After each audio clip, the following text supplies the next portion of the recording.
आणि आज असणारं मॅटर होती त्या मॅटरमध्ये असणारं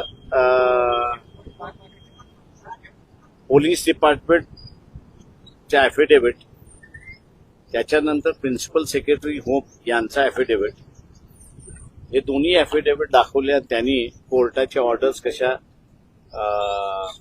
पाळलेल्या नाहीत आणि त्यांना पाळायचं नाही अशी असणारी परिस्थिती आहे.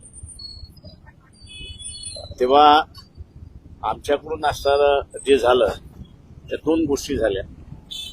एक तर 196 PNSSचा आहे तो मॅजिस्ट्रेटनी एकदा चौकशी केली कस्टोडियल डेथमध्ये की अननॅचरल डेथ आहे म्हणजे अनैसर्गिक मृत्यू आहे, तर पुढे काय करायचं याच्या संदर्भात कायदा सायलंट आहे.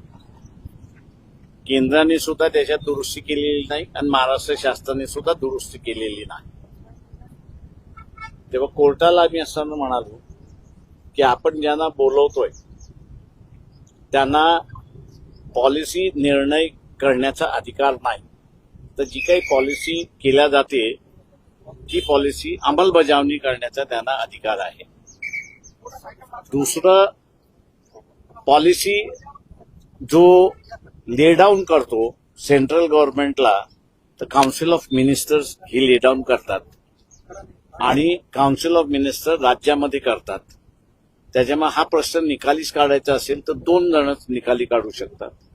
एक तर कोर्ट स्वतःहून कायद्यामधल्या ज्या त्रुटी आहेत त्या भरून काढू शकतात, त्यांना लेजिस्लेटिव्ह अधिकार आहे अशी परिस्थिती आहे.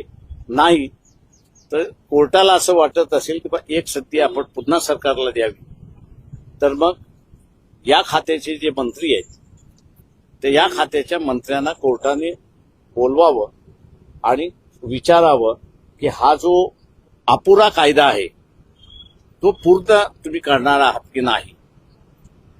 इथपर्यंत झालं आणि हे मॅटर उद्या सकाळी पहिलंच कोर्टाने हिअरिंगसाठी ठेवलेलं आहे. उद्या काय होतं ते आपण बघू.